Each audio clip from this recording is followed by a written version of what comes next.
What if a single African nation produced both one of history's most powerful slave traders and the shortest war ever fought? That the same shores that launched brutal human trafficking expeditions would later witness a 38-minute military humiliation.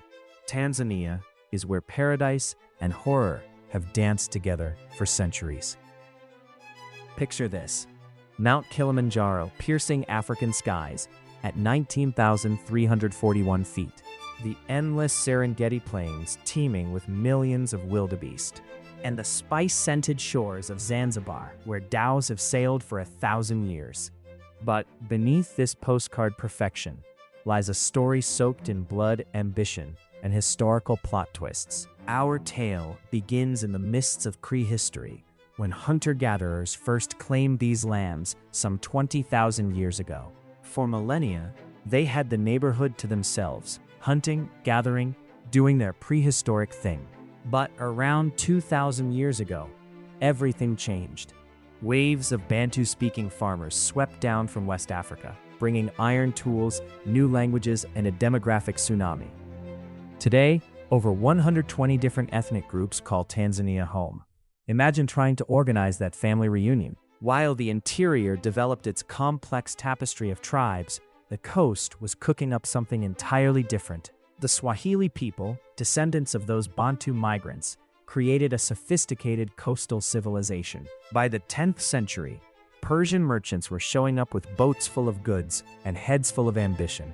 They did not just trade, they stayed, married local women, and established sultanates. The Swahili coast became the Amazon.com of medieval East Africa. Gold from Zimbabwe. Ivory from elephants who really should have seen it coming.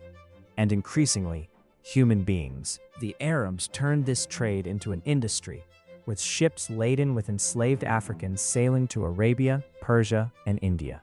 This was not some small operation. We are talking about millions of people over centuries. Enter the Portuguese in 1498, sailing around the Cape of Good Hope like they owned the place. Vasco da Gama took one look at the wealthy Swahili city-states and thought, this would look better with Portuguese management. The conquest was swift and brutal. The Portuguese ruled with cannons and cruelty, but empires built on force alone tend to have expiration dates. In 1698, the Sultan of Oman decided he had had enough of European interference. His forces swept down the coast, kicking out the Portuguese and establishing Omani rule over Zanzibar. The sultans were not content to just rule from afar. In the 1840s, Sultan Seyyid Said did something unprecedented. He packed up his entire court and moved his capital from Muscat to Stone Town in Zanzibar. This is when our story turns truly dark. Under Omani rule, Zanzibar became the slavery capital of East Africa. The numbers are staggering. By the 1860s, up to 50,000 enslaved people passed through Zanzibar's markets annually. And presiding over this horror show was one of the most powerful and wealthiest slave traders in East African history, Tippu Tip. Born Hamad bin Muhammad bin Juma bin Rajab el Murjebi, and now you know why everyone called him Tippu Tip. This man built an empire on human misery. Operating from the 1860s to 1880s, he controlled vast swaths of Central Africa. His caravans, sometimes numbering in the thousands, would sweep through villages, leaving devastation in their wake. Men were chained together for the brutal march to the coast. Women faced a different horror: domestic servitude if they were lucky, sexual slavery if they were not. Children were torn from parents. Entire communities simply ceased to exist. Tippu Tip became so powerful that European explorers like Stanley and Livingstone had to negotiate with him. He amassed a fortune that would be worth hundreds of millions today. Built entirely on treating human beings as commodities. By 1895, he owned 10,000 slaves and 7 clove plantations. The British, despite their own horrible history with slavery, found this particular trade abhorrent enough to act. The British spent decades pressuring Zanzibar to end slavery, using a combination of naval blockades, diplomatic pressure, and good old-fashioned gunboat diplomacy. But progress was glacial. The Sultanate's entire economy depended on forced labor. It took from the 1870s to 1890s just to get the slave trade officially banned. And even then, slavery itself continued. The death of Sultan Hamad bin Thuwaini in 1896 triggered one of history's most absurd episodes. His nephew, Khalid bin Barghash, seized power, probably after poisoning dear old uncle. Though historians still debate this, the British, who had other candidates in mind, issued an ultimatum: abdicate or face the consequences. Khalid, in what may be history's worst military calculation, chose to fight. The Anglo-Zanzibar War began at 9 a.m. on August 27, 1896. By 9:38 a.m., it was over. 38 minutes.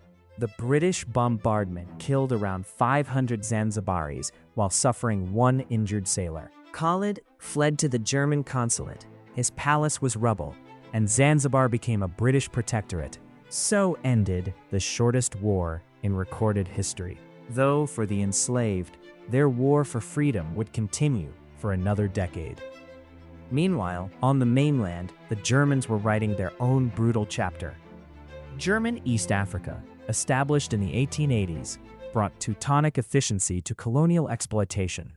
The Germans introduced forced labor, harsh taxation, and when the Maji Maji Rebellion erupted in 1905, they responded with scorched earth tactics. That killed up to 300,000 people through combat, starvation, and disease. Let that number sink in. 300,000 human beings dead because they dared resist foreign rule. World War I finally ended German rule, but do not celebrate yet. The British simply took over, renaming the territory Tanganyika. They were marginally less brutal, but equally committed to extraction over development. It was not until the 1950s that a soft-spoken teacher named Julius Nyerere began organizing for independence. Nyerere achieved what warriors could not: freedom through negotiation. Tanganyika gained independence in 1961 without firing a shot. But Zanzibar's revolution 3 years later was anything but peaceful. In January 1964, African revolutionaries overthrew the Arab elite in a bloody uprising. That killed thousands. The exact number remains disputed. Some say 2,000. Others claim 20,000. What is certain is that centuries of Arab domination ended in a matter of hours. Within months, Tanganyika and Zanzibar merged to form Tanzania, with Nyerere as president. His socialist policies, backed by Chinese aid, aimed to create African socialism, Ujamaa, or familyhood. Noble idea, disastrous execution. The economy tanked, agricultural production plummeted, and by the late 1970s, Tanzania was importing food, despite having some of Africa's most fertile land. Then came 1978, when Uganda's Idi Amin, Africa's most theatrical madman, decided to invade Tanzania. Backed by Gaddafi's Libya and Palestinian fighters, Amin thought he would grab some territory, while Tanzania was weak. Big mistake. Huge. Tanzania not only repelled the invasion, but marched all the way to Kampala, ending Amin's reign of terror. It cost Tanzania $500 million they did not have, but they had liberated Uganda from one of history's worst dictators.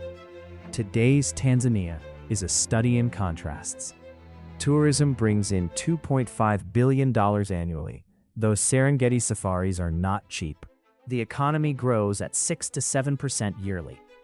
Poverty has dropped from 60% in 2007 to 26% in 2019. Yet it remains one of the world's poorest nations, ranking 163rd out of 191 in human development.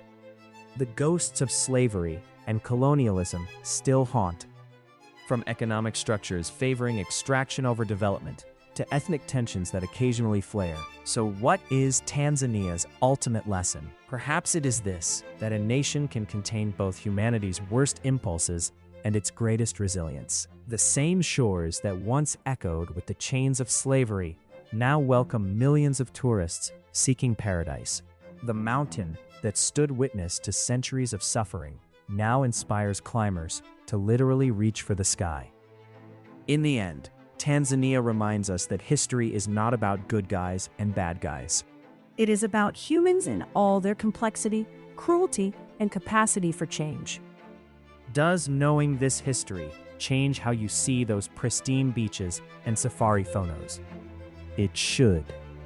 Because understanding where we have been is the only way to appreciate where we are and decide where we are going.